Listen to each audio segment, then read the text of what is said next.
This project is imagined as a series of 4 podcast episodes revolving around the subject of reality and its creation. It reflects on different realities that could exist in the future, our potential to have an impact on it, the virtual and the real, the magical and the scientific or pseudoscientific. The idea is to open up the subject of the prophetic potential of art, culture, writing, films, and everything we do as creators, and how this might be helpful once acknowledged and embraced. The series aims to explore the position of seeing contemporary art, not only as a reflection on the state of the world and its perception, but also as something that is able to predict the future. Of course, how literally we, or you, take this statement is up for discussion.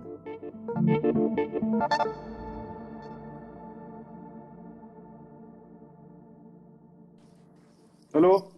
Hi. Hey. Hey, how are you? Good.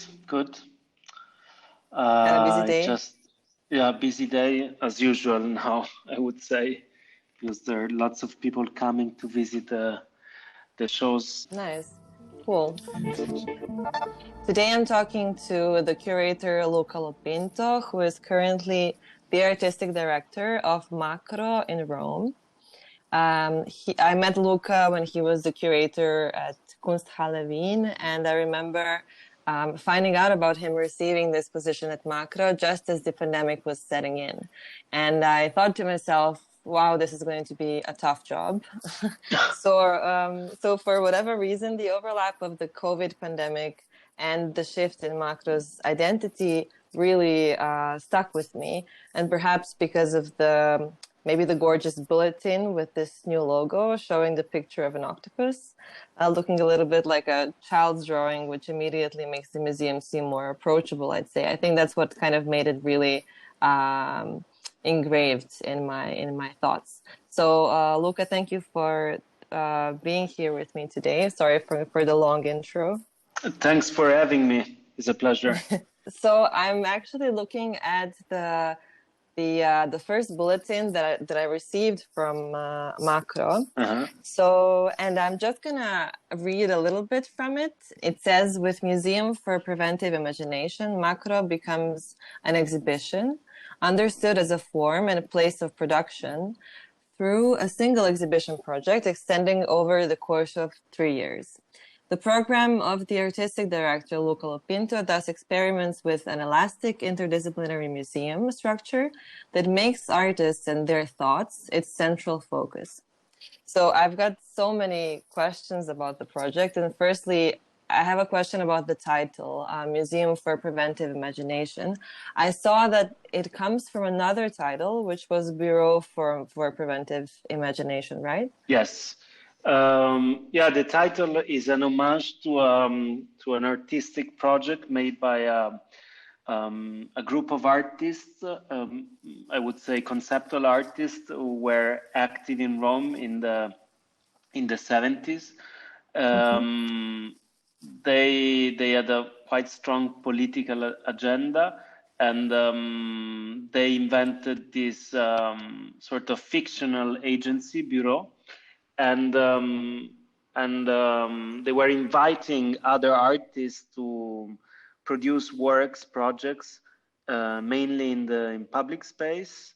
And the homage to the group, to the activity, was mainly to this idea of imagination and thinking that today, instead of building up the storytelling of a museum around money, as usual, I wanted to shift the attention to the possibility of building up a different model of an institution based on ideas and mainly inspired by the artist's mode of thinking. And so already from the title, for me was a statement of connecting and creating a bridge towards an artistic experience that happened in Rome, with also certain modalities which were even at the time not so conventional. So they were not working in a space. They were using basically the city as a sort of space where to operate. As well, could they produce lots of publications, a magazine. So I like this idea of producing knowledge and an artistic knowledge in a very through different like tools, using different tools. So I wanted to have the word imagination in the title, and also shifting from the idea of an office to the idea of a museum, and to see if creating this sort of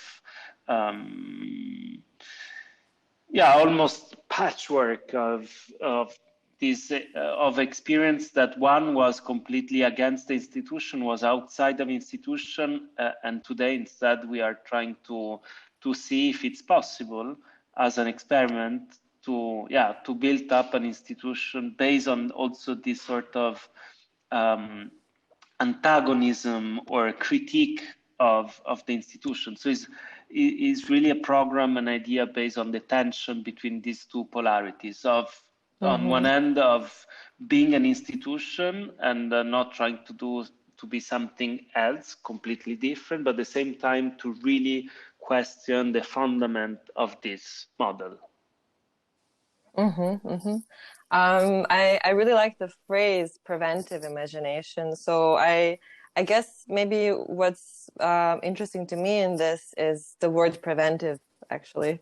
So and now, according to what you were just saying, I assume that basically, I mean, what is it? What is the imagination preventing? Like, what is the what is it keeping away from the public? So is this the maybe some rigid form of the former Macro Museum, or what did you have in mind?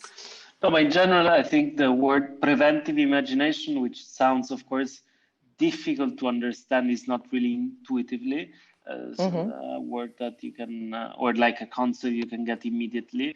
But I think preventive imagination sounds almost a contradiction, you know, because preventive is more something you associate with something rational, while imagination is completely a free form of thinking.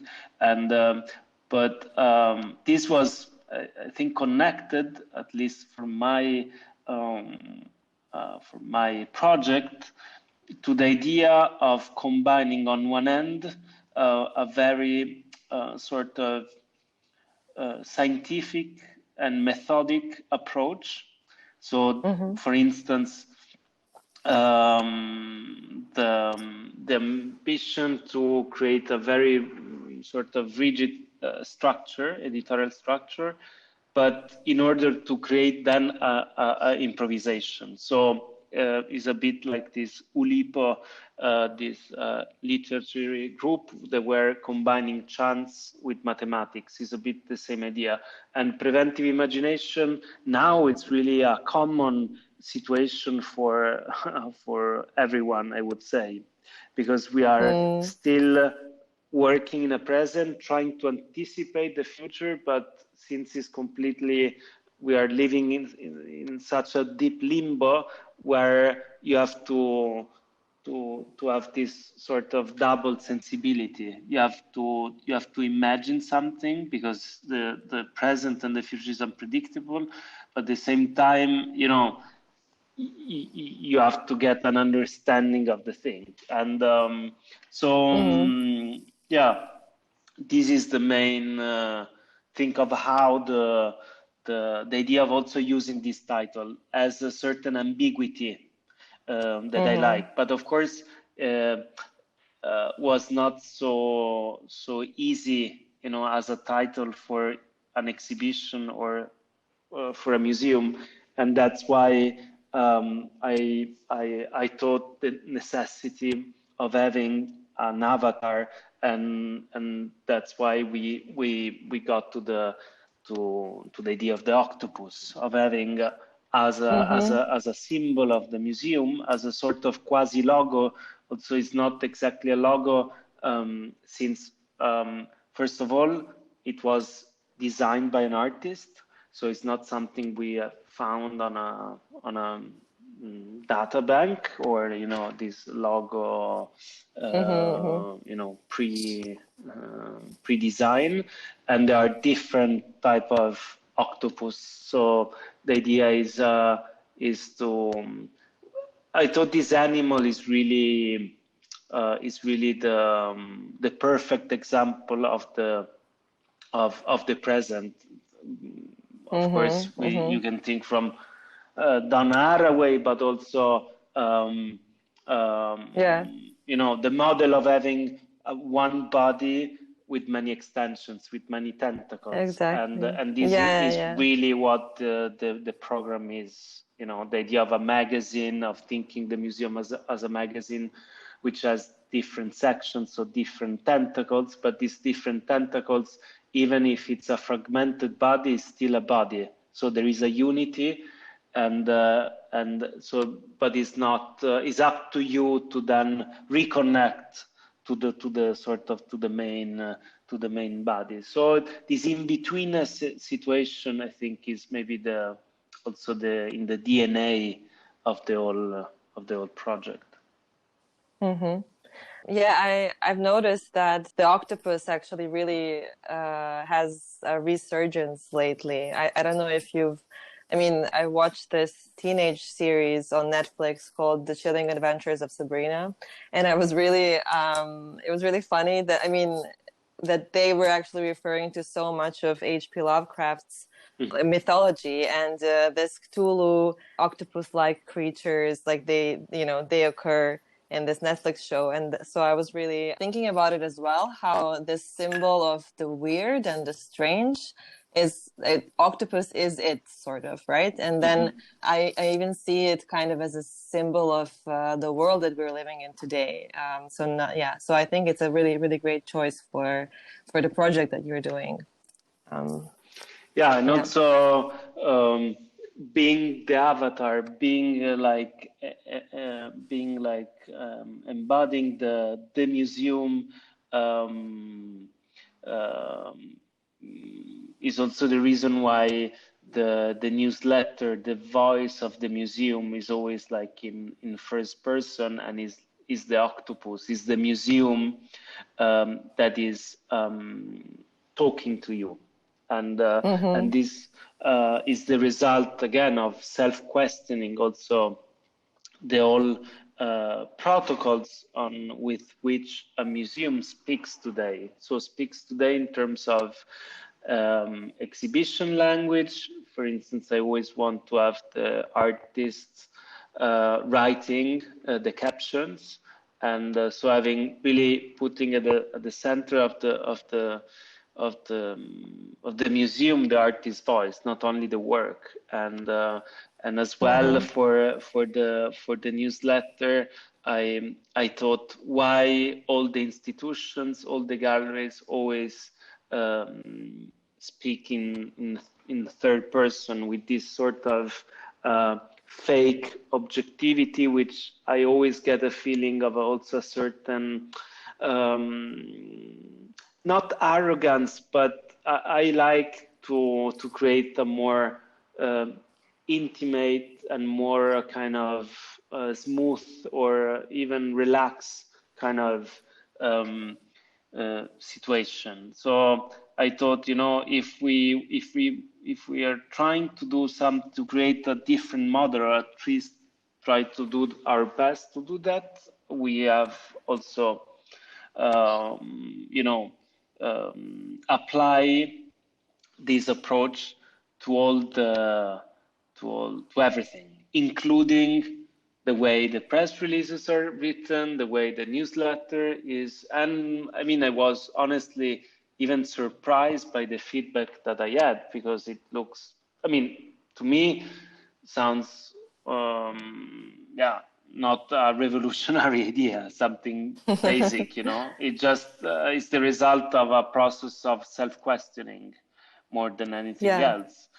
To think of the institution as a persona in a certain way, and so that you is not like an invisible sort of authority. Also because the museum still is still today linked with the idea of a voice of a power voice. The authority that if you enter in a museum, what is inside there is in a certain way has been approved. It's like having a stamp that's art, while here is also trying to give this to share this this sort of endless idea of interrogating about what we are what we see, and so trying to analyze more than just receive passively a cultural object of any kind.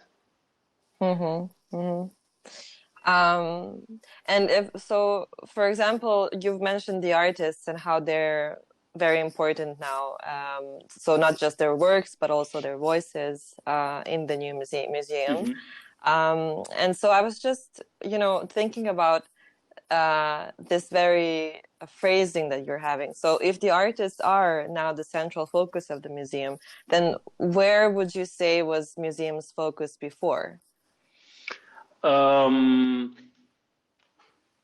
Let's say that, of course, there were artists also before, but this is, I mean,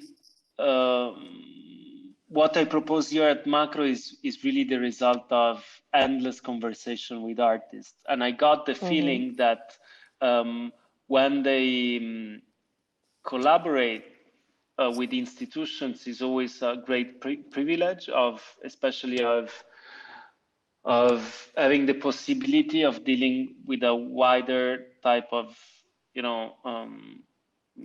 visitors, and also maybe in terms of ambitious, in terms of, production or so on. But the end, I think the feedback I got is always of, something very problematic. It's not really like a space of freedom or of experimentation. So in that sense, artists are kind of not used. Of course, they are there, but with many filters. I really wanted to work with the same, modality with which I would work in another space. That's why it's about the approach. I mean, the museum is such a heavy structure. A museum means also means certain bureaucracy. It's like that you cannot move your body so freely as if you are like, I don't know, in an artist-run space. So there are different things. It's not that one is better than other. They're just different, and I wanted to trying to bring that certain idea of that also a museum can be a rehearsal space and not a space where you get and to present the end of that process, so usually the museum is where you get with something that is quite defined, and or even the museum has in its DNA this sort of pedagogical aspect, where that's why before I mentioned the captions written by the artist. Having a caption written by the artist, it means that it's not didactic. Maybe it's not about explaining something. It's more about evoking, suggesting, and for me, a cultural experience is not entertaining. So there is you have to invest a bit of your time, curiosity, and so you have to make this sort of exercise of interpretation. That's why the idea of having a museum as a magazine, it means that you have to read, and you have to read something that a type of content which can be very, very different. And for me also, the necessity of including different type of languages and giving them lots of space like design, publishing, music, is quite essential in that case, because it's about the complexity of what is culture today, and trying to be also to present it in a way which is closer to the way artists think, more to the way let's say the institution thinks that should be shared with a general audience. That's maybe for me the difference of when I mean having the artist at the center, because art is more about it's not that I explain something. It's when you have a great work of art, it's something that is poetic, has this power to sort of you are completely catched, and you are left with a feeling of also of interrogation, of questioning something, not only what you are seeing in front of you, but in general. And it's not always the case. And but without knowing what is the result of this process, that's also something which is part of a creative and artistic, process of working. Usually, instead, the museum doesn't want to everything is planned in advance.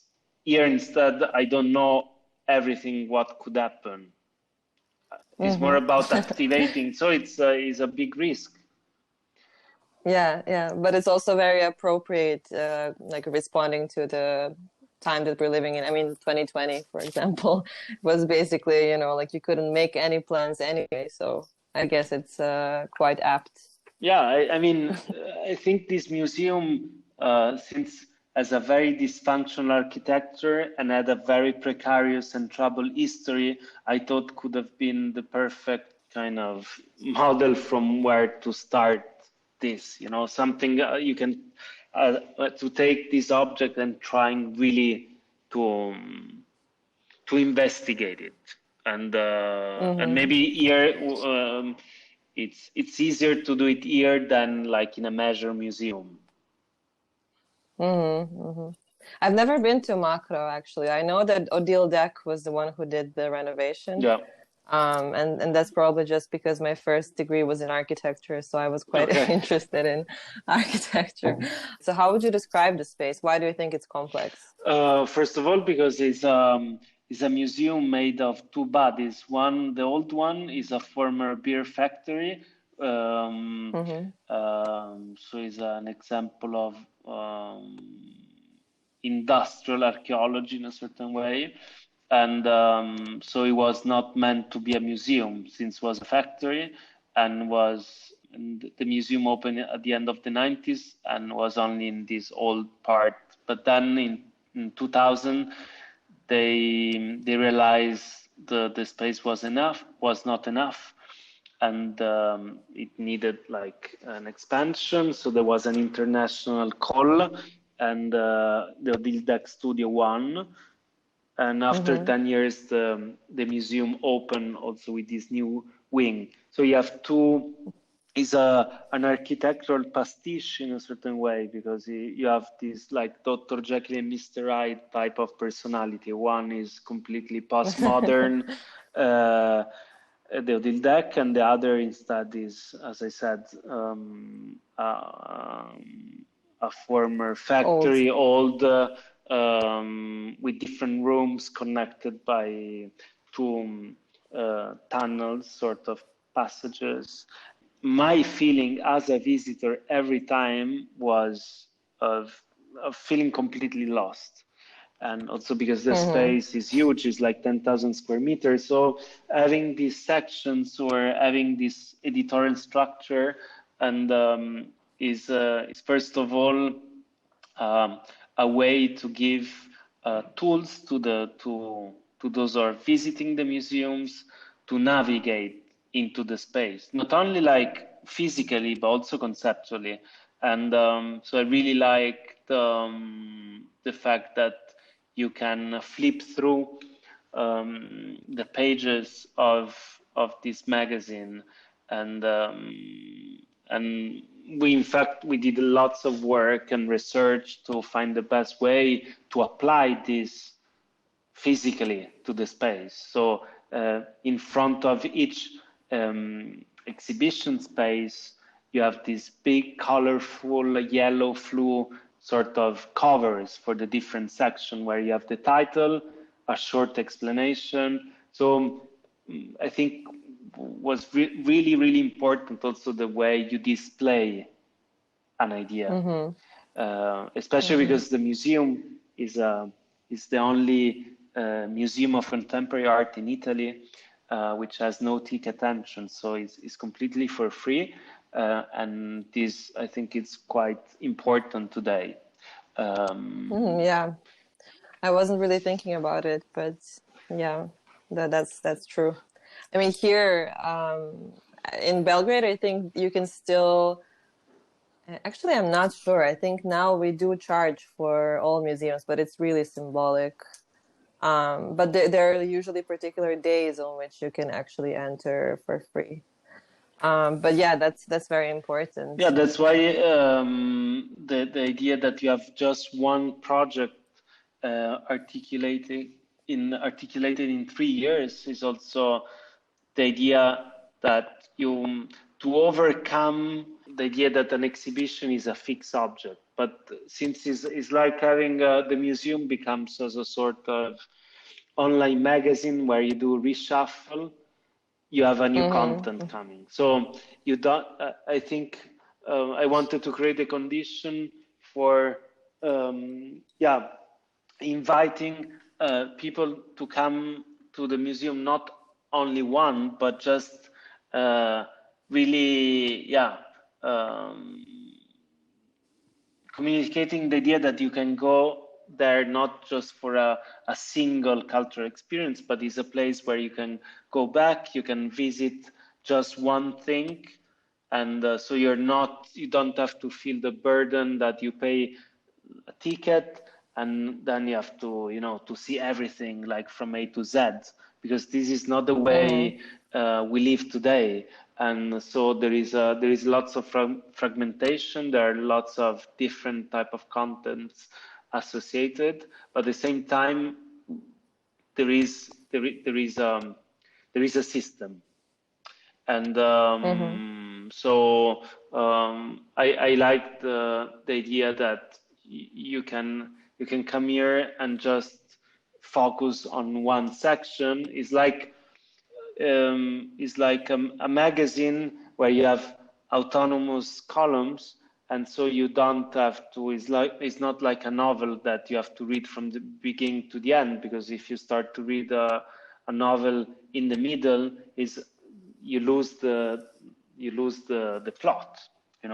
Now the feedbacks are very positive, but I'm especially happy that it's not something too abstract, but really you can feel it, this idea of the magazine and of reading contents in a three-dimensional space. And did you also exhibit parts of the archive, or how do you, like, at the moment, is it the archive as well, but or just new projects or commissioned projects? You mean archived? You're referring to the collection? The collection, yes. Yeah, the museum has a collection of roughly 1,000 works, and mainly of Italian artists. And I decided also here, instead of just showing a selection of works or rotating some works from the collection, I opted for a reflection on the condition of the artworks especially in the deposits, because most of the museums, of course, the space is always the same, but the collection is always growing, you know. It's about this idea of growth, but at the same time, the impossibility of, you know, of sharing this collection. That's why, I don't know, Metropolitan, I think they have a collection of 5 million objects they can show between 2 or 3%. And I've been always kind of intrigued by thinking what is the condition of these objects, you know, if you think from their perspective. And they spend most of their life in the darkness of these deposits. And I wanted to interrogate this, and also to share again with also people that might go to the museum for the first time. What are these, you know, what is this context? What's this environment where they really spend most of their lives? And so I asked this photographer, Giovanna Silva, to go down in the basement, in the underground spaces where most of the works from the collection of Macro are, and to take pictures. And then we decided to present these photos as a blown up, as a sort of big wallpaper. And and you find all these blown up pictures covering the walls of the space, which connects the two wings of the museum. And this is one of the columns, and the title is Retro Futures, Notes on a Collection. So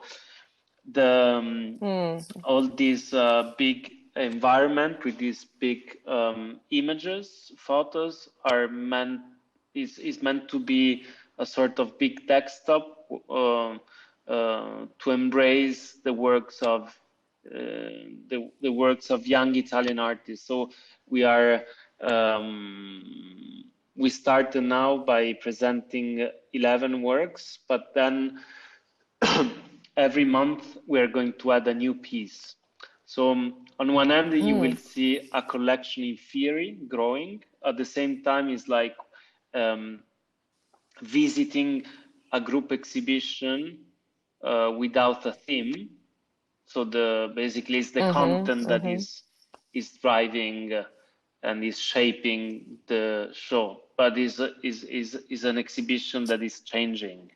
And so when I said that I was trying to find a way to overcome the paradigm of an exhibition as a still object, this is another example of a way to resist that attitude.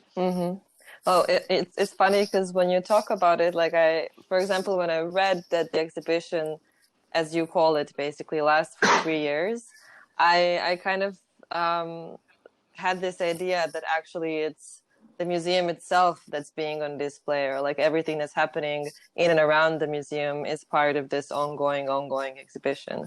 I mean, I'm not sure if you would agree with that, but that was the impression that I had when I was reading it. Yeah, I mean, it is like that. Maybe let's say that is a sort of exhibition of exhibitions. Yeah. So everything is changing, but it's changing within the different kind of section of this museum as magazine. And so when we have exhibitions, very often we have talks or certain conversation. These are presented within the exhibition space, within the architecture of the exhibition, not as a sort of public program. Again, is a statement to say that the oral, let's say, presence stands on the same level of an object. Okay. Basically, my last question for this topic was, I wanted to ask you, as someone who is holding the position of an artistic director for a museum, how you see their role for the future, for imagining the future and designing it. But I think you more or less covered that topic with everything you said. But maybe if there's something you'd like to add, specifically to this like question directed towards the future and like the possibility of a museum as an institution to actually affect the future. How do you see it today, like from today's context? I really, really like this sentence by Cecilia Vicuña of "Slow Down Fast," that I think there is a book that was published, and this "Slow Down Fast" is exactly for me the condition, maybe also for the future of for institutions, but not only, and because it's not about being something against something, but it's more about creating movement and tension between the two polarities. And so we cannot be stuck of the idea of the museum, which can assign and confirms, give the status of history to something, because I like the idea that the history is a story, so if it's a story, something that can be also adjusted, that can be rewritten, can be something more fluid and flexible. And this is, I think, something where I always believe, and of course this is more the way the artist thinks, also the idea that a work can change title, can be modified. This is a taboo for a museum, because the museum wants that the things are close, defined, and we see what's next. We have saved that object, we have to protect that. But I think now, instead, as we are witnessing the world we live in, we are in process of constant renegotiation of everything. And which is, of course, much more difficult, because I like the idea of going to the Louvre and being walking through the history and feeling. But maybe for a museum of contemporary art, is also right to embrace that other sort of approach, which is much more, of course, difficult, and is not easy, but nothing is so easy. So it's about life, as I said. For me, it's not only about art.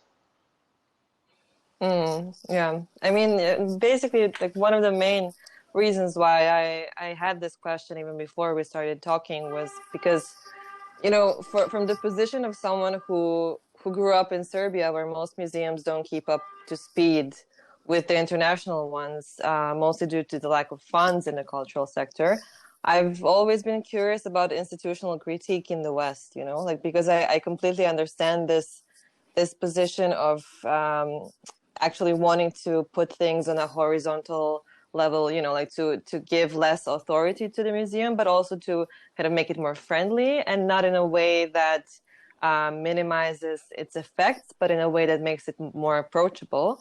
But then on the other hand, like me, as as a little girl growing up and all of that, I was even kind of yearning for a bit of some sort of classical structure in museums, and this sort of power that I was seeing in the Western museums. So that's super. I mean, this is a personal story, but it's also something that draws me to think about how actually it's a privilege to have that kind of platform, and how it's of course it's necessary to deconstruct it today, especially in the context of a contemporary art museum, as you said.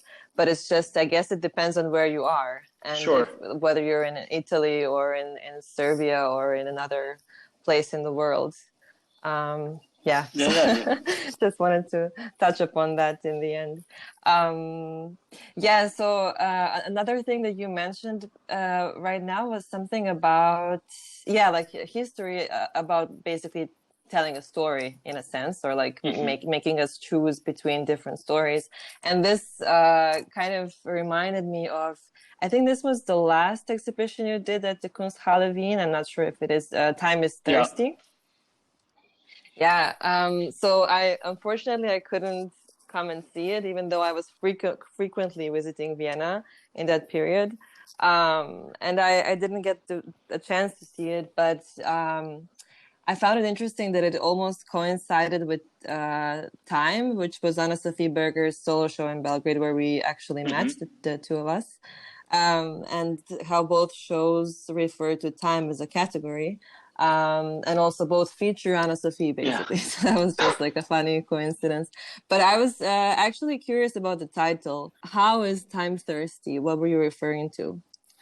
That's a good question, but very often, as in this case, it came of, I just thought, is a as you said, is an exhibition conceived as a sort of time capsule, and where I wanted to going back to 1992,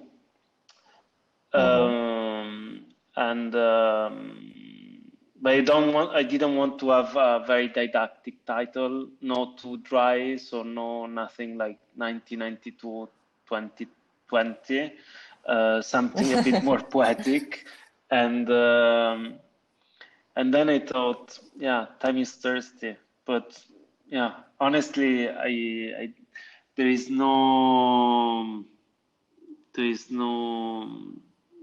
much to say about the title, in the sense that, I mean, it sounds good. I think the words kind of go together well. I like the idea that time can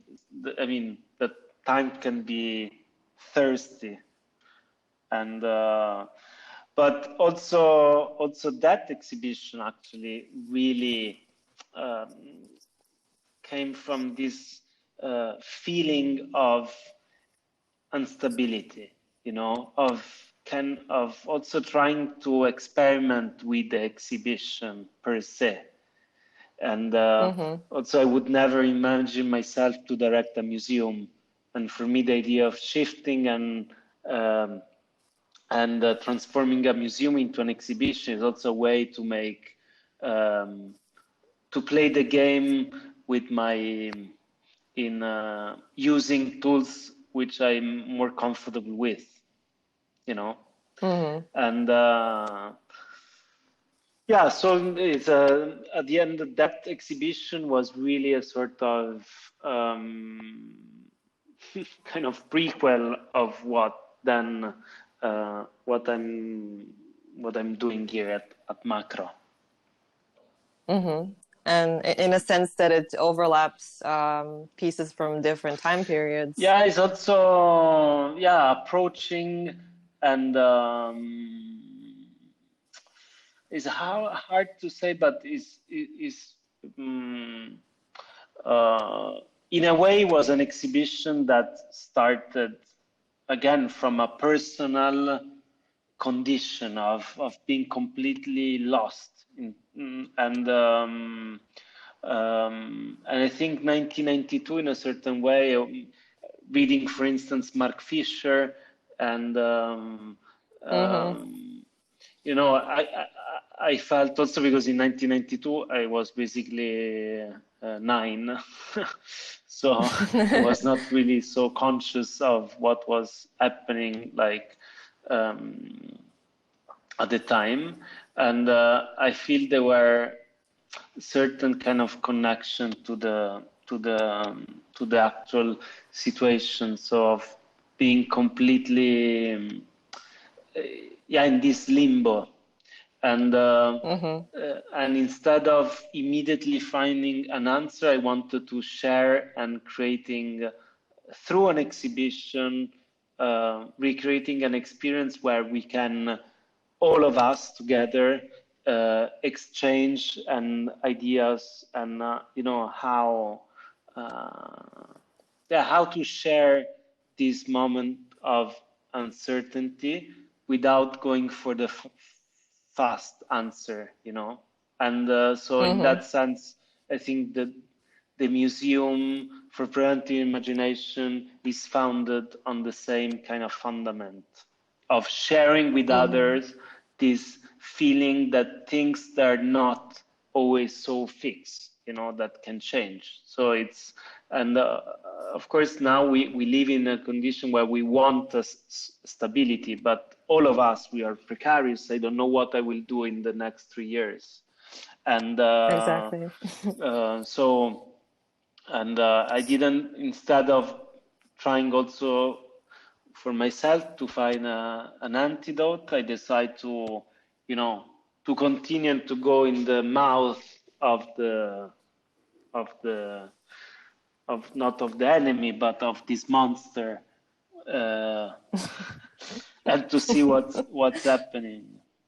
I was just rereading Mark Fisher's Ghost of My Life, where like the first part where he's describing, I assume that you read it. Yeah. I mean, it's the part where he's describing what was the show called? Wait, I'm gonna find it now. The one with the British TV show where time is kind of creeping in on the two detectives. Yeah.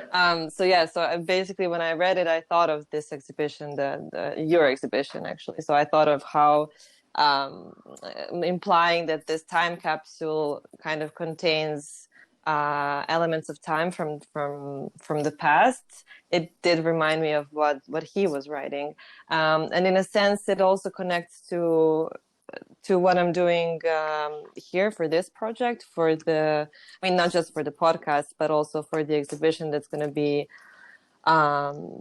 actually part of this broader project, which actually refers to the year 1999 when I was 9 years old. Funnily enough. But I did decide to keep the year in the title, so I wasn't as poetic as you were. But just wanted to mention that because I thought it was kind of funny. But definitely, I mean, I think Mark Fisher did such a great job at kind of encapsulating everything that we're experiencing today, right? Like, I feel like this concept of ontology is so powerful, and I feel like it's getting even more that way lately, or maybe I'm just getting older. I'm not sure. Yeah, this also this idea of dyschronia, of this sort of not being sure of how to delimit to differentiate the present from the past to the future. So this is also, especially now, is what is really, when I say we live in a limbo, in a temporal limbo, because it's really, it's really poignant, all this sort of reflection and yeah.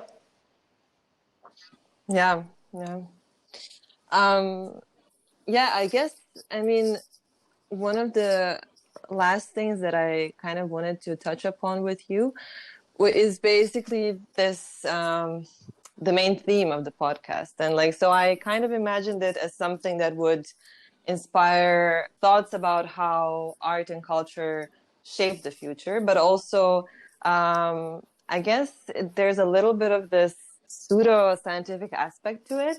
So I'm kind of triggered by this idea that artworks or things that artists or curators or even institutions do or say or put out in the world, that they have an impact on things that happen later.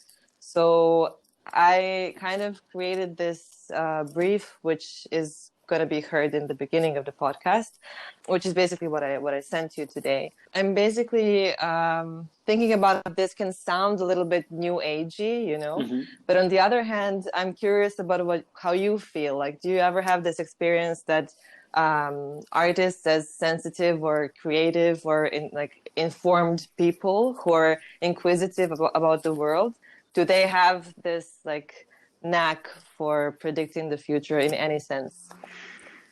Yeah, I mean, it depends. I think, of course, artists are a bit like poets. They they work using a different type of modality compared to, I don't know, philosophers. So I think, sure, but it really, at the end, it really depends. So it's very, talking about future, it's always like a very dark and troubled thing area. But yeah, I mean, I tend also not to creating too much a mythology of the figure of the artist, especially today, because they're constantly in moment like today. We are looking always for someone there to save us. And while I think Yeah. artists are not meant to save us, they can. Usually they don't work in sync. They're a bit out of sync, thanks God. Otherwise, poetry has a different rhythm, or must have a different rhythm. So it's like waves, but then every time you can choose your sort of answers, so it's very hard to say if they are what they predict, where they predict is, but sure, I mean, I think history or like the past have shown that intuition by artists and poetry became kind of quite, they had a resonance later, and so maybe we have just to wait. Yeah.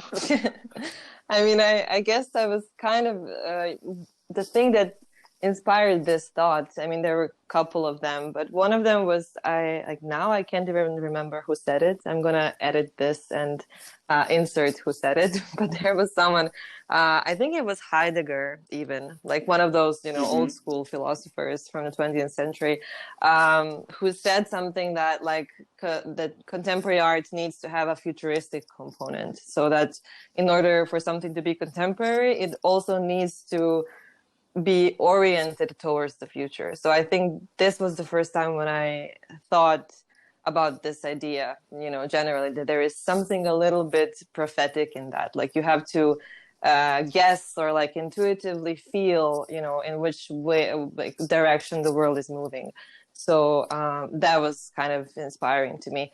I think, yeah, you have to be in and out. I think that's the position of, again, of being, of moving, that's, I think, is the good thing. And artists are always sort of moving from being inside, so also like living in a world and understanding, but at the same time they're completely out. So sometimes they are out of sync, and that's why maybe you understand later the echo of that thought. Yeah, exactly. Okay, great. Well, thank you for taking the time to talk to me. It's already been an hour. It passed really fast for me. Yeah, for me as well. Yeah. Thanks. Thank you. Enjoy the rest of your day. Talk soon. Ciao. Bye. Bye.